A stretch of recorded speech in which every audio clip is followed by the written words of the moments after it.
So the other day I put up a video that was a life update video, which basically talked about all of the creative things that I'm working on, everything that's going to be going on other than this channel.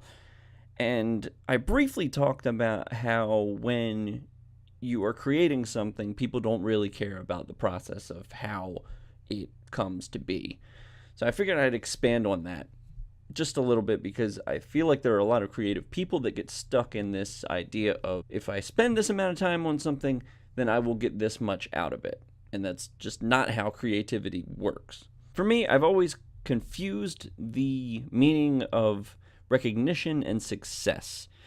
It always feels like the way that you are successful is if you're making money off of what you're doing, if you are getting a lot of followers or subscribers or likes or retweets or comments or whatever it is, whatever social media or video website that you're using uses to give you a numeric value to what you're doing. And don't get me wrong, recognition is nice, especially monetary recognition. I quite enjoy the monetary recognition of the creative things that I am doing. They are few and far between, but recognition shouldn't be your only goal.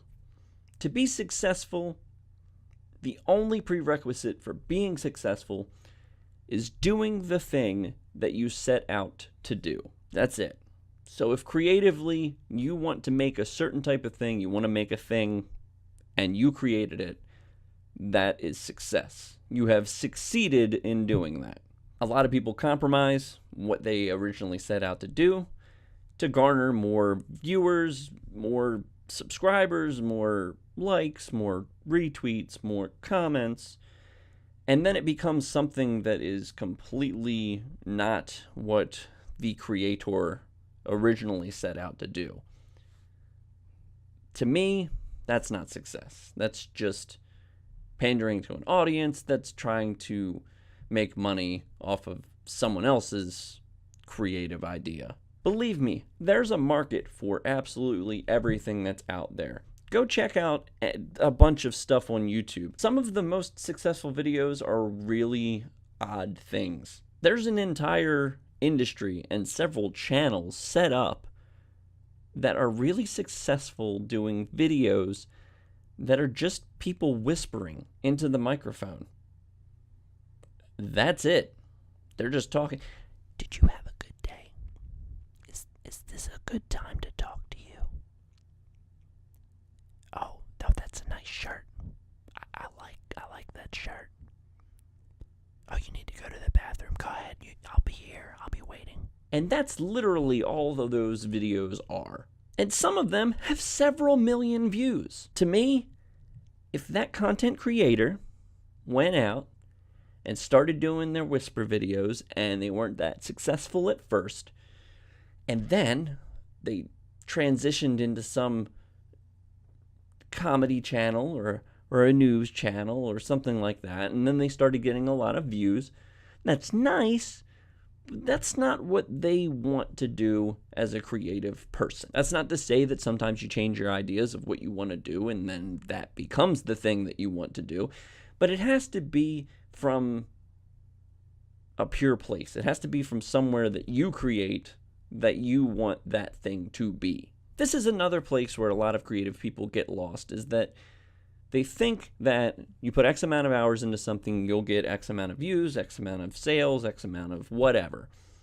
Nobody cares what equipment you bought, how much you promoted something, how much energy, time, passion, whatever went into that. They just care about the end product.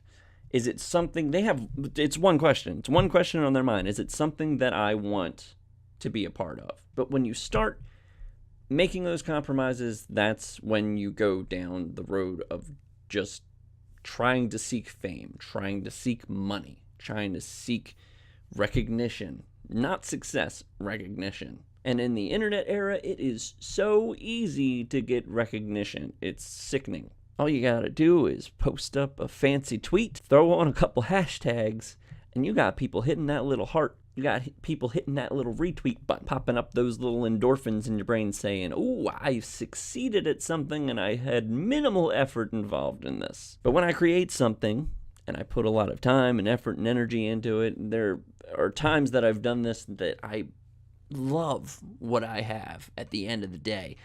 Put it up on YouTube and it gets like 6 views. And then something that I feel like I kind of sold my soul on and only jumped on the bandwagon because it was something that was popular at the time, I'll put that up and it'll get like 2,000 views or more, and it doesn't feel as good. I could care less that video got 2,000 views because I didn't care about the content. I wasn't passionate about the product. But as far as how things are made, the average person does not care. You have, say, cable television. You don't know the entire process of how that cable television gets to your TV set, but you also don't really care. You just care that when you get home, you turn on the TV, cable's there, you can watch your HBO and your Cinemax and your Game of Thrones and your Breaking Bad. But when it's not working, you call the cable company immediately and say, "Hey, my stuff's not working. I pay for this. This kind of sucks. You need to fix it immediately." Then they can explain, "Oh, well, these things are going on and this and that and the other." You don't care. You don't care the process of all that is. You just want the thing that you have in front of you working. So in conclusion, don't confuse recognition or notoriety with success. If you set out to do what you want to do and you actually do that, to me, that's success. I think we need more people doing the thing that they're passionate about than we need people trying to become famous or become rich off of being creative. I don't know if this is going to help anybody else, but I think there are words that were worth saying, at least to me, and I hope that maybe it reaches somebody and helps somebody that's creative. Go do what you love. Be successful. And I'll see you next time.